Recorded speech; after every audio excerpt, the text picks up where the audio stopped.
Today's number, 75. That's how many minutes it takes for a banana to produce one positron.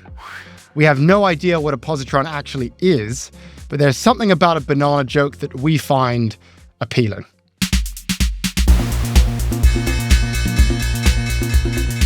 Welcome to Prof G Markets. I'm Ed Elson. It is November 25th. Let's check in on yesterday's market vitals. The major indices rallied on optimism for a rate cut in December. The odds of a cut currently stand above 80%. Meanwhile, the yield on 10-year treasuries declined, the price of gold rose, and finally, Bitcoin clawed back from its recent lows near $80,000. Okay, what else is happening? Tech led a second day of rebounds Monday after a week of whiplash in the markets. Ahead of NVIDIA's earnings last week, the S&P was on track for its worst November since 2008. Then NVIDIA's earnings came out. It calmed nerves for a moment. The entire market was lifted. The next day, however, the stock gave up all of its gains and the rest of the market followed. And then on Friday and yesterday, stocks rallied.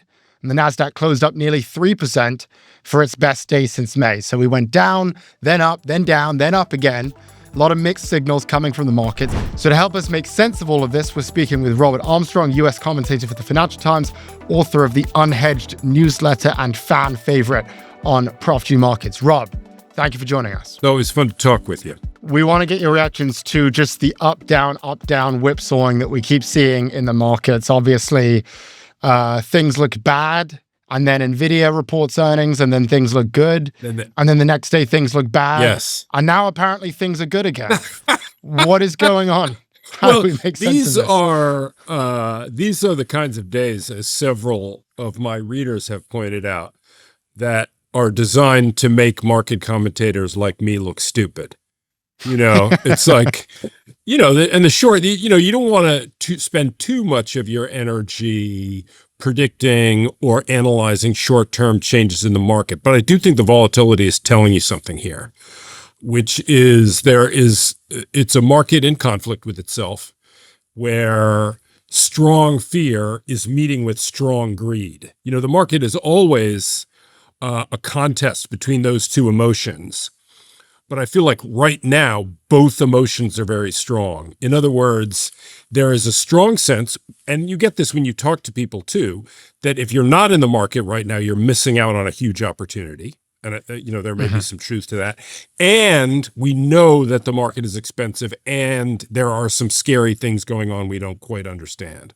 So it's like, it's the push and pull between two opposing strong emotions, I think is the metaphor that probably captures it best. What do you make of those two arguments? I mean, both are pretty compelling to me, and that's probably why we're seeing such huge amounts of volatility. We had Optimist Economy, who I know you wrote about in your newsletter. Great interview. Who was very bearish. Yep. But then at the same time, AI is transformative. NVIDIA had these great earnings. I have my gripes with that earnings report, but you know, there's a lot of reason to be bullish as well. Yeah. I mean, where do you land? Okay. So one thing that I've been writing about lately that is really important to keep in mind, you know, when people are making bearish talk recently, including the great Damodaran, he's talking about extremely peaky valuations, that for every dollar of present earnings you're paying for the market, or even near-term earnings, you're paying a lot of money for each dollar of earnings, right? That's what we mean when we say markets are expensive. And the important thing for investors to keep in mind is that over the short term, like a year or 2 or 3 years, that is not predictive information. Like I've put scatter charts in my newsletter, right, where you have the PE ratio on one axis and the price return on the other axis, and it's just dots all over the place over 1 year. It's only after 5, 7, 10 years that the valuation, you know, as they, you know, some people say investing is a game you win or lose on the first tee. In other words, if you tee off from a place where it's really expensive, you've kind of lost the game already. That is true, but it's true over 10 years, not over one. So what's going to happen next year? Valuation gives us no information. So that's one thing to keep in mind. If you're thinking as a long-term investor, maybe it is a good time to shade back, you know, like as Aswath said, a little more cash, maybe diversify a little more, be a little more careful. But it doesn't mean we're not going to have an absolutely ripping year in stock markets over the next 12 months. So switching that's point number one. Point number two is, I think the environment politically, and you and I don't know if we're going to agree or disagree here, but I think as a starting point, the environment politically is probably risk friendly, for the very unfair but nonetheless possibly true reason that this administration is going to pull every lever they can get their hands on until the midterms.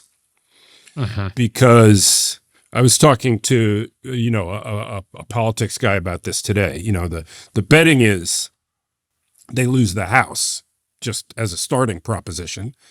They lose the Senate too. Trump just is sitting in a room alone for the next 2 years, right?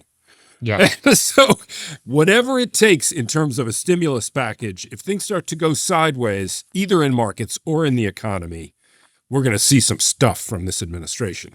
Maybe it'll be a mistake. Maybe it's stimulus checks. Maybe it's inflationary, whatever. They're going to give it all a try.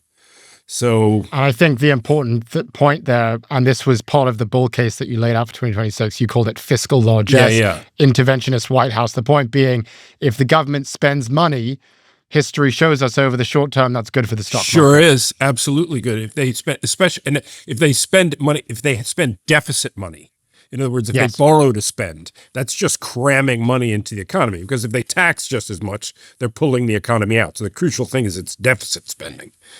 And we know already that some of that's coming. It was also pointed out to me today that the tax relief that is for companies and for households that is in the One Big Beautiful Bill is retrospective to this year, which means it's going to show up in people's refund checks in March and April.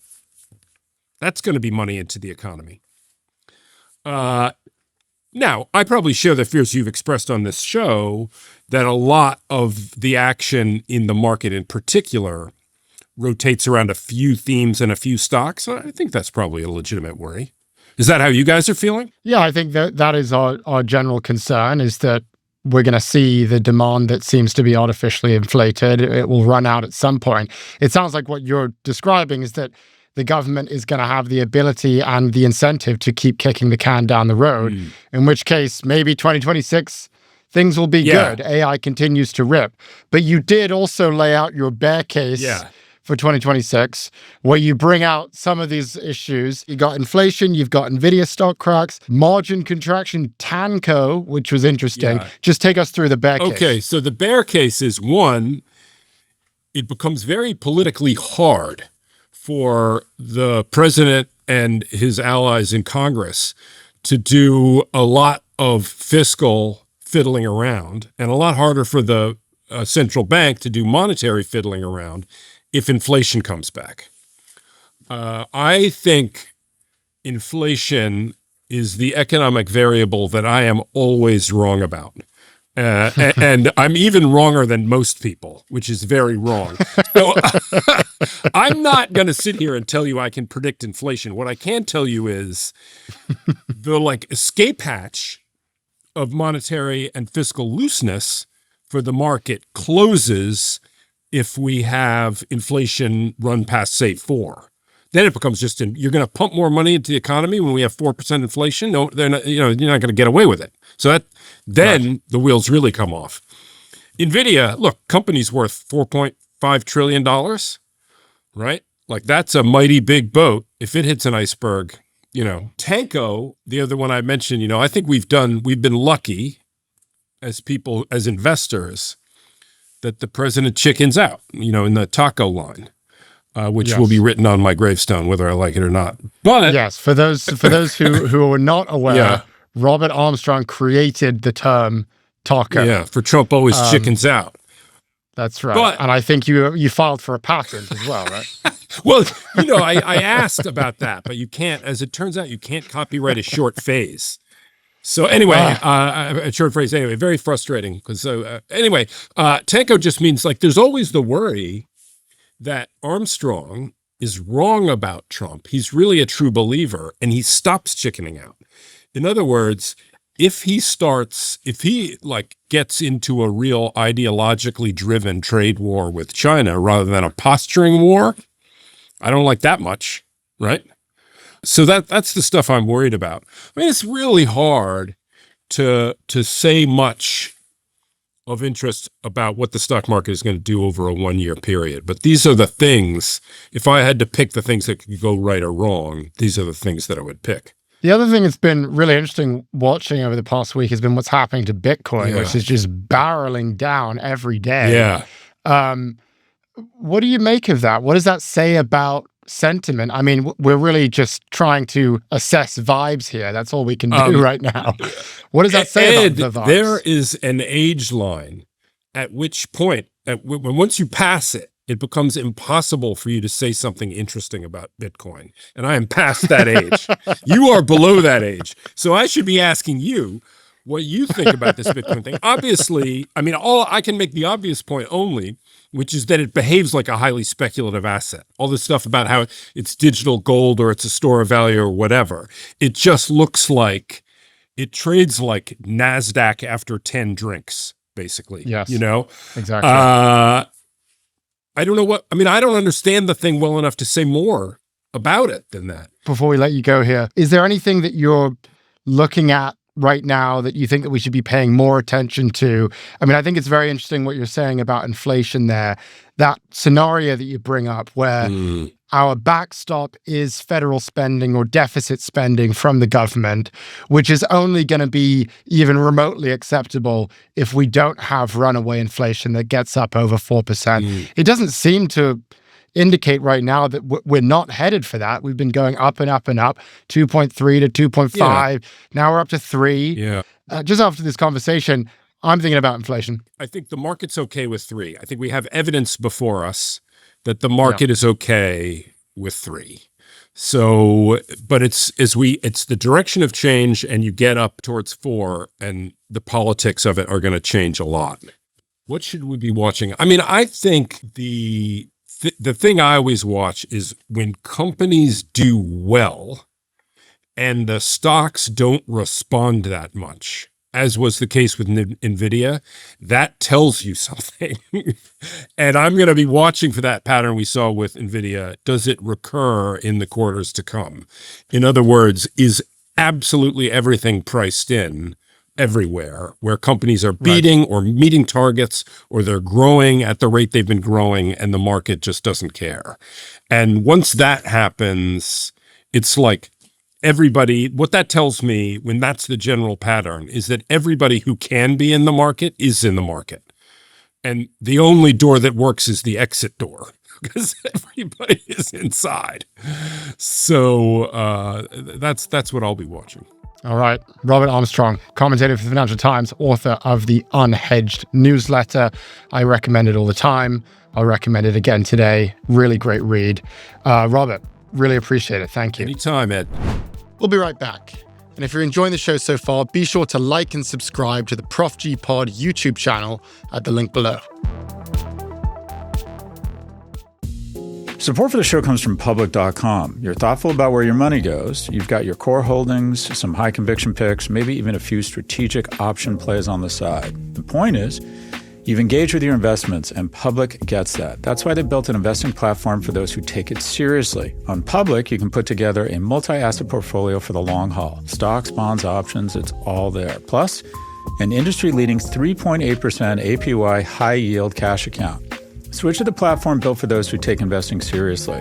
Go to public.com/ProfG and earn an uncapped 1% bonus when you transfer your portfolio. That's public.com/ProfG. Paid for by Public Investing. All investing involves the risk of loss, including loss of principal. Brokerage services for U.S.-listed registered securities, options and bonds, and a self-directed account are offered by Public Investing, Inc., member FINRA, and SIPC. Complete disclosure available at public.com/disclosures. We're back with Prof G Markets. Well, it's almost December, so naturally we have just received the September jobs report, and it was quite mixed. Employers added 119,000 jobs, which was stronger than expected, but the unemployment rate went up to 4.4%, and that is the highest rate we have seen in 4 years. So some people are focusing on the unemployment rate, others are focusing on the job growth number, including the White House, which said, quote, "This strong report is more proof that President Trump's pro-growth, America First agenda is already making great progress." That is certainly up for debate. So here for a full review of this jobs report and what it means for our economy, we are speaking with Kathryn Anne Edwards, labor economist and host of the Optimist Economy Podcast. Kathryn, welcome back to Prof Markets. Thank you. And we should also say that you are sort of coming out of maternity leave, coming out of, you called it semi-retirement. So thank you for that as well. We really appreciate it. We need your insight. Happy to be here. So this jobs report, we added 119,000 jobs, which was good. But then we also saw that the unemployment rate went up to 4.4%. That's the highest unemployment rate we've seen in 4 years. Give us your reactions. Give us the breakdown. Was this good, bad, or something else? Yeah, good, bad, or ugly. I think the way that I've tried to make sense of it is the labor market is cooling. It's slowing down. And every month we're going to make maybe 2 steps forward, 1 step back towards that cooling. So some months we add a lot of jobs, but then we'll see a heavy revision. Some months the unemployment rate stays stable. Other months like this one, we saw it jump to 4.4. It's all kind of telling us the same thing, which is that we don't have a strong labor market right now. It's not robust. It's not expanding. It's not hot. We're just seeing it cool kind of at different paces according to different metrics. Maybe another way to think of it would be, if you're driving a car, like the light's red. The cars are slowing down next to you at different rates, but we're all going to come to a stop. And it's not as if there's a green light ahead and everyone's just got their foot on the gas. So it's just at what rate things slow down and not if they're getting better. That 4.4% number, which, when you look at it on a chart and you see it's this very, very high point compared to back in 2021, it was the last time it was that high. Is that significant, you think, that it's gone up, that it's the highest we've seen in 4 years? At least when I look at a chart and the line's as high as it is, it looks concerning to me. Well, the pushback would be that historically speaking, 4.4 is pretty low, and that there's a little bit of shouldn't you be grateful for a 4.4%? Back in my day, we lived at 5, right? There's this, historical comparison of where the U.S. unemployment rate has lived over various points in history versus the kind of much more contemporary context of where we have been in the last 5 years. It's worth noting that when the unemployment rate was this high in October of 2021, it was falling. It was falling dramatically in each month as we were coming out of the pandemic. So think of this as around the fall after hot vax summer, when we all got our vaccines in 2021. This was the fall when everything was reopening and stuff was coming back online.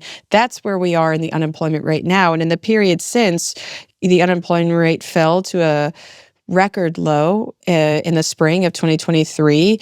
It rose for about a year afterward. It's been stable for about a year, and now it's starting to increase steadily again. And the last 3 months have seen an uptick. Now, part of me has wondered if, because of the nature of the last 2 recessions, one being the pandemic and one being the financial crisis and associated recession, we're not used to a recession coming from a slow uptick in unemployment. We're used to the car crash, the economy falling off of a cliff. But that's not how the U.S. typically enters a downturn. It just slowly marches its way there. So, yes, you could write off 4.4% as being historically low, but 1980 doesn't matter to what's going on in the economy right now. The unemployment rate has been rising for 3 months. Yeah. A lot of mixed signals in there. One thing that also stood out to me was the numbers in the manufacturing data. 6,000 jobs lost in manufacturing. That's the 3rd straight month of falling employment in manufacturing or rising unemployment, which is just ironic because this administration was going to bring back manufacturing. And I'm sorry to point it out, but that was the whole story that we were told. That was the pitch. And the opposite is happening. Manufacturing is getting battered, it seems. Your reactions? Tariffs are not an industrial policy. If you want to have revitalized manufacturing in the United States, you can't just put up a poster board in the Rose Garden and then clap yourself on the back and say, I did it. Right? It's, manufacturing in the 21st century economy, a global economy in which you have integrated supply chains, in which, as many of things we produce inside the United States are made with parts that are imported from outside the United States. It doesn't, it's not as easy as that. You have to have very thoughtful, very deliberate, and very well-designed industrial policy to revitalize manufacturing in the United States. And you've got to do it coordinated across workers, across employers, across, training schools for making those workers qualified for the job. And none of that happens when you just institute a tariff. And if you look through surveys of manufacturers, Texas has one, there's a national one, they'll tell you, here's what's going on in my business, here's what's going on in my company. And you've heard it, since that April 1st Liberation Day, they are plagued with uncertainty and rising input costs. And they can't expand and hire aggressively when they don't know what their bottom line will look like month to month. And some manufacturers will make out in this situation. You are going to have some manufacturers, some parts of the manufacturing base that are doing very well right now, and you'll have a lot that are outright suffering, and then the rest that are kind of muddying their way through a lot of uncertainty. And two of those scenarios do not lead to hiring. The final piece that, a lot of investors like seeing these jobs numbers because it basically tells us something about what we'll see with the Fed's decision and the interest rate cut. Will we get a cut? Will we not get one? It appears we probably will. But we're also missing a ton of data. BLS, they canceled the October jobs report, also the October CPI report, the Consumer Price Index, which will tell us about inflation. We're not going to get the November CPI report until the Fed has already met. We also just learned that we're not getting the first estimate of GDP data. This government shutdown has basically meant that we're getting a giant shutdown in terms of lots of data, which means that the interest rate decision for the Fed, which investors are very interested in because it moves markets in a big way, it's not very clear what's going to happen there. I just want to get your reactions. What do you think is going to happen in terms of interest rates, and what do you think of the fact that we basically are operating with no data right now? It's a deliberate choice. Our hands are not tied. The federal government could have had emergency operations include data collection at this time. They could have rescheduled data collection. They could have prioritized it and said this needs to come out before the Federal Reserve meets. They could have done all of those things, and they chose not to. So we are not here because of some, random act that has forced us into this position. We have chosen this path from the federal government, and this is where they want us to be. I think the Fed's decision, I would be surprised if they actually moved rates. With this much data uncertainty, I know that there are a lot of private data sources that have come up, but especially for the unemployment rate, the gold standard is the BLS, and nothing will compare, especially for those really small numbers. Like, what I thought was the most concerning part of the 4.4% unemployment rate this past month, data release back in September, was how much of it is comprised of the permanent layoff. It's not new people coming to the labor market. It's not people coming back to the labor market or people finishing up a temporary job. A quarter of the unemployed were laid off, meaning that they lost their job due to business conditions or their firm closed due to business conditions. That's a very high share for a non-recession time period. You will not have a private sector unemployment manufacturer give you anything like that type of detail. That's something only the BLS can provide, but is so important for understanding where our economy is. The administration has decided that they are not going to give us the data we need. I think there's a chance the Fed will react, but I would put my money on them not doing anything, because without knowing how it'll impact the economy, it's risky to move in either direction, so they'll hold still. This Fed in particular has shown that they like to err on the side of not moving too quickly. That's been used to condemn them. That's been used to praise them. But if that is their mode of behavior, I would be surprised if they did something in December. Kathryn Anne Edwards, host of the Optimist Economy Podcast. Kathryn, really appreciate your time. Thank you. Thank you so much. And y'all have a good Thanksgiving. You too. We'll be right back. And if you're enjoying the show so far, be sure to like and subscribe to the Prof G Pod YouTube channel at the link below.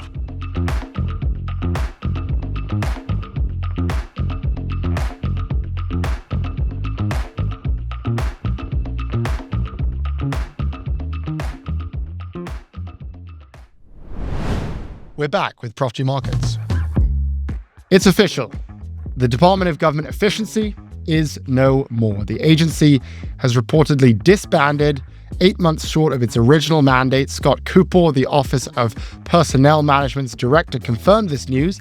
He said after being asked about DOGE, quote, "That doesn't exist." All told, DOGE lasted about 10 months. According to their website, the department terminated roughly 13,000 contracts, 16,000 grants, and 300 leases, although these numbers have fluctuated a lot in the past few months. All in all, the agency estimates its efforts saved the American taxpayer about $200 billion.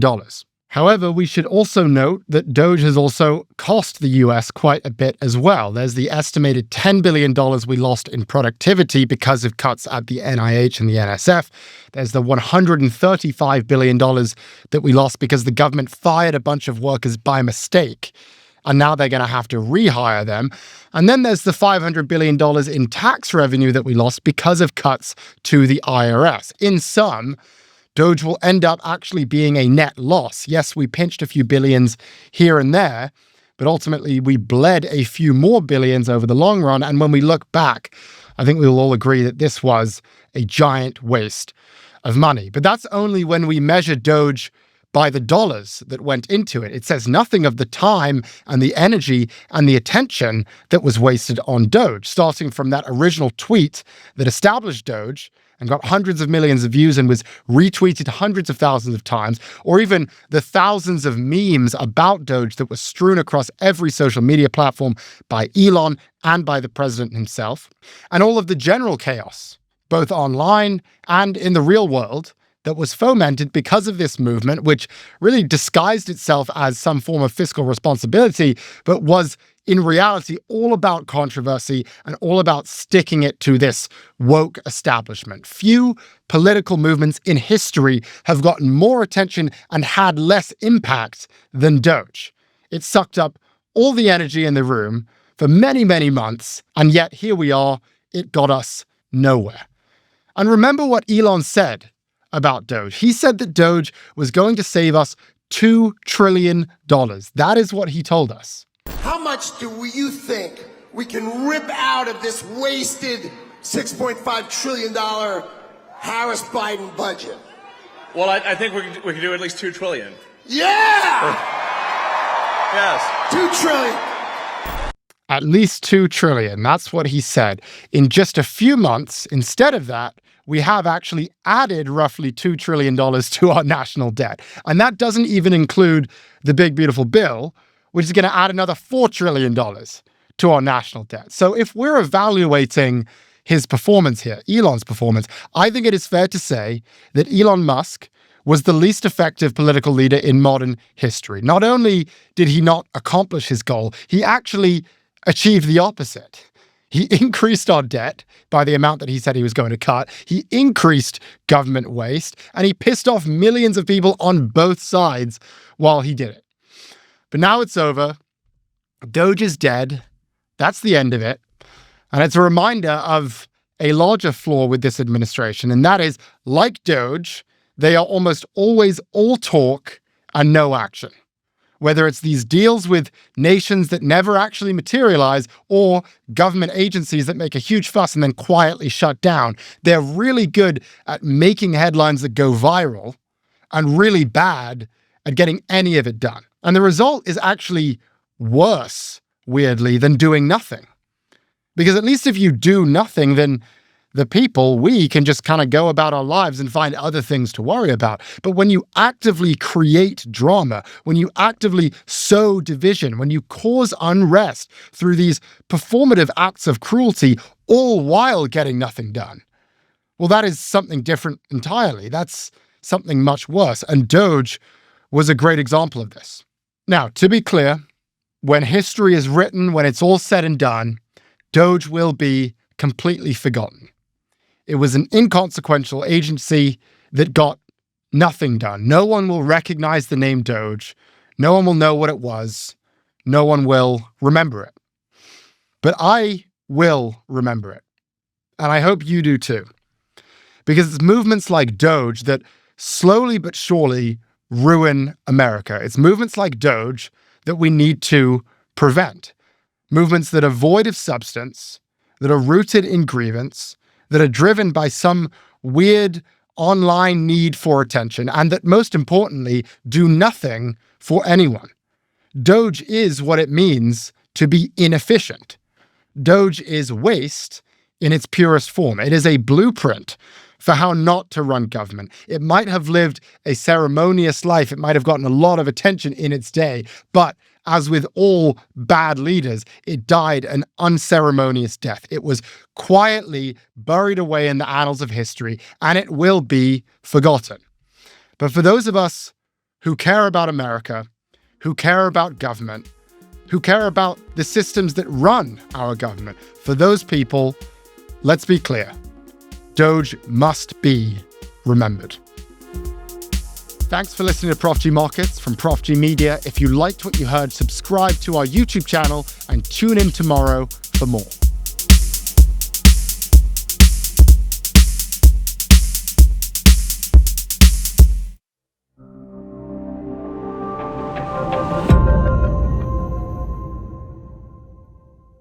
DB Cooper. Today is DB Cooper Day, which is one of my favorite days of the year. So like I think it was like 1973. This guy who was not named DB Cooper, but that's his name, he put on the passenger list when he signed on, kidnapped a plane in Seattle, like hijacked this plane. And he said, we're going to land in, I think it was Spokane, and you're going to give me $1 million because I have a bomb. And he had something that looked like a bomb, which later turned out not to be a bomb. And so they landed in Spokane or whatever. You can look all this up. I'm getting some of the details wrong. And they give him the $1 million. And he's like, okay, take the plane off again. And they're flying over the forest over there in Oregon. And what he has in his other bag is a parachute. And he takes his $1 million, puts on his parachute, and jumps out of the plane into the night on the 24th of November, 1974 or whatever. Never heard of again. So DB Cooper, as his name might be, is like the patron saint of people who are trying to get away with it. You know what I mean? And today is DB Cooper Day. I kind of want that in the episode. I mean, he probably died. He probably died. I think we might have to. Let's do a real intro and then clap and choose. You can just stick it on the end of the thing or whatever. Anyway, there's like songs about DB Cooper, and he's a folk. I love it because the takeaway is so bad. Yeah. Terrible moral. Terrible moral. The worst fable of all time. Yeah. Okay.